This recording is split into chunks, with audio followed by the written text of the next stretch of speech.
عندك مطيشه في الدار، قطعيها دوائر وضعي عليها الياغورت وحضريها بطريقه اللي ما كتخطرش على البال، وصفه اللي كتعجب الكبار والصغار، اقتصاديه واهم حاجه كتحضر حتى لاخر لحظه. كما العاده ما ننساوش الصلاه والسلام على رسول الله، اللهم صل وسلم على سيدنا محمد وعلى ال سيدنا محمد. على بركه الله. كمكونات في الوصفه ديال اليوم غنحتاجو ان شاء الله المطيشه ولا الطماطم. بالنسبه للكميه كيبقى على حسب الافراد ديال العائله ديالكم. اهم حاجه تخطروها كاين الحبات اللي يكونوا طريين ويكونوا طايبين، يعني كما كنعرفوا كاين شي نوع ديال المطيشه ملي كنحلوه كنلقاوها هكايا بياض من الداخل ولا خضر، وملي كنجيو نطيبوه يعني ما كيطيبش معنا.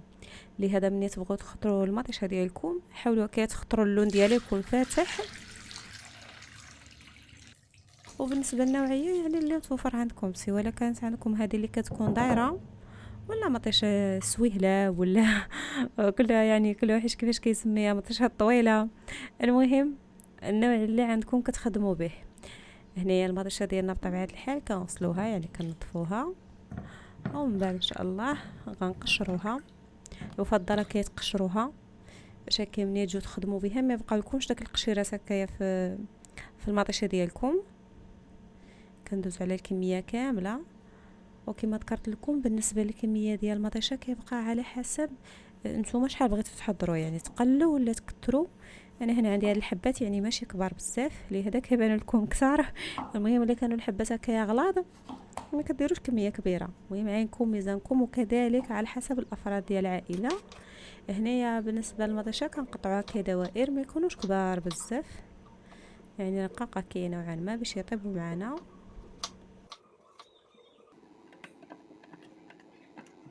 وكنجيبوها كيا مقيله وكنضرب فيها الحبات ديال المطيشه ولا الدوائر ديال المطيشه بحال هالشكل، واخا توضعوهم هكا على بعضهم ماشي مشكل.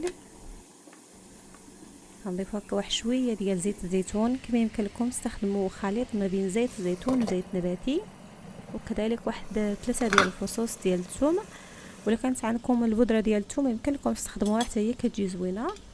وايضا غنضيف واحد شويه ديال الملح، وكنغطيو على المطيشه ديالنا وكنخليو الشعله مهيله، وكنخليوها طيب على خاطرها. ملي كنقصوا لها الشعله فالمطيشه يعني كتفرز السوائل اللي فيها، يعني كتطلق داك الماء اللي فيها، وهكا كطيب غير في الماء ديالها، يعني ما يحتاجش هكايا نضيفوا لها الماء.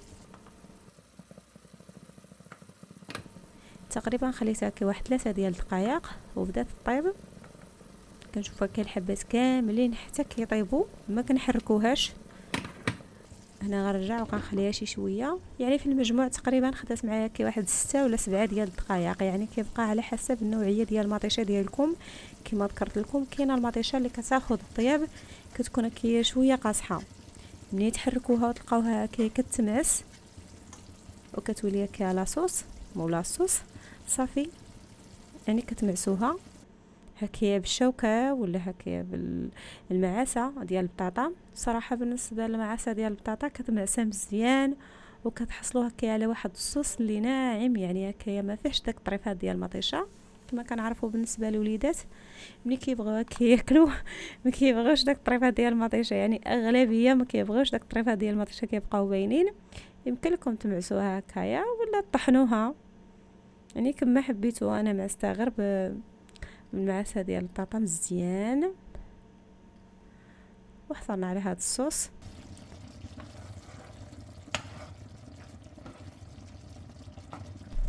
وفي هذه المرحله هذه غنضيف لها التوابل، واحد نص معلقه صغيره ديال الابزار، شويه ديال السكنجبير، كذلك بالنسبه للكركم، القزبر حبوب مطحون. بالنسبه للسكنجبير والخرقوم ما كنكثروش، كنديروا هكايا غير واحد 4 معالق صغيره. ايضا ضفت واحد ملعقه صغيره ديال معجون الطماطم، يعني كيبقى اختياري، يمكن تضيفوه الا كانت هكا المطيشه ديالكم اللون ديالها يعني احمر ما يحتاجش.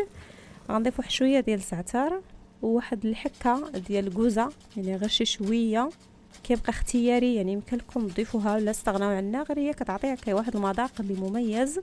يمكن لكم تكتفيو غير بالزعتر ولا الزعتر. صافي هادو هما المكونات اللي غنحتاج ولا التوابل. كنحركوا الصوص ديالنا مزيان حتى كتندمج مع بعضها. وبالنسبه للكميه ديال الزيت في الاول ضفنا الكميه الكافيه. هنايا غنحتاجوا علبه ديال ياغورت طبيعي بدون سكر، وكنضيفوها على المطيشه. بصراحه بالنسبه للياغورت كيعطيك واحد المذاق اللي مميز للصوص، وكيخلينا هكا نستغناو عن داك القشطه الطريه ولا هكا مكونات اللي كيكونوا هكا شويه يعني زايدين في الثمن. هكا وصفه اقتصاديه وسهله ودغيا دغيا كتوجد، ما يحتاجش هكا نعقدوا الوصفات ديالنا، وغير جربوها راه كتجي بنينه بزاف بهذه الطريقه هذه. الصوص كتجي بنينه. اهم حاجه الياغورت اللي استخدموه ما يكونش حامض، يعني كاين شي نوعيه اللي كيكون فيهم واحد النسبه ديال الحموضه اللي قويه، ما ديروش اللي كيكون حامض بزاف. صافي كنخليو الصوص ديالنا حتى كتبدا هكا يتبقبق، وهذا هو القوام ديالها. دابا ان شاء الله غنطفي عليها في طنجره، غنضيف هكا واحد الكميه ديال الماء،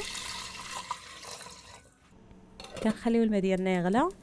وغنحتاجو هنايا اي نوعيه ديال المعجنات، يعني يمكن لكم ديروا هذه اللي كتكون هكا بحال الفيس ولا كتكون هكا فريفرات، المهم اللي متوفر عندكم.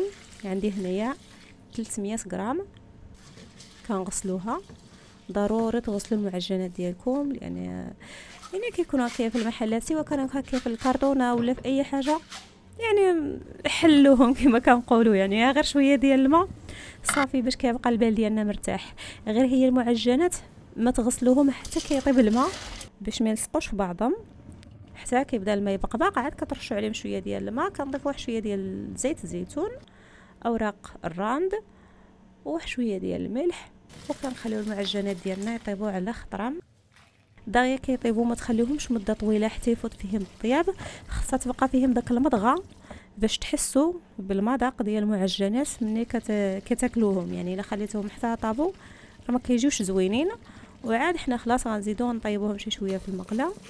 صافي كما لاحظتوا معايا صفيتهم وضفتهم على الصوص اللي كنردوه على النار حتى كيسخن شي شويه، وكنبداو نحركو. كنضيف الكميه اللي عندي كامله. كملاحظه الا جاتكم الصوص ثقيله يمكن لكم تضيفوا له شويه ديال الماء، يعني نفس الماء اللي سلقتوا فيه المعجنات. اما بالنسبه لي انا بالنسبه للصوص كانت كافيه، جاتني هي هذيك. في حاله الا حسيتوا بان الصوص يعني قليل ولا هكايا ما تشرب لكمش المعجنات مزيان، كنضيفوا واحد شويه ديال الماء، يعني نفس الماء اللي سلقنا فيه. هنا كنضيف واحد شويه ديال الجبن، يمكن لكم تستخدموا اي نوعيه، ولا ديروا هكا واحد جوج ديال القطع ديال الجبن المثلث. بصراحه انا ما توفرش عليهم، كيعطيو واحد المذاق اللي رائع وكيتواتوا مع هاد الوصفه هذه. ولا هكايا قطع ديال الجبن ديال الساندويتش حتى هو كيجي زوين بزاف. وفي الاخر كندير هكا واحد اللمسه ديال الجبنه كيا من الفوق اللي كتبقى اختياريه مع شويه ديال الزعتر. كنخليو الجبن ديالنا حتى كيذوب، وهكا الوصفه ديالنا تكون صبحت جاهزه، وجبه ديال الغداء.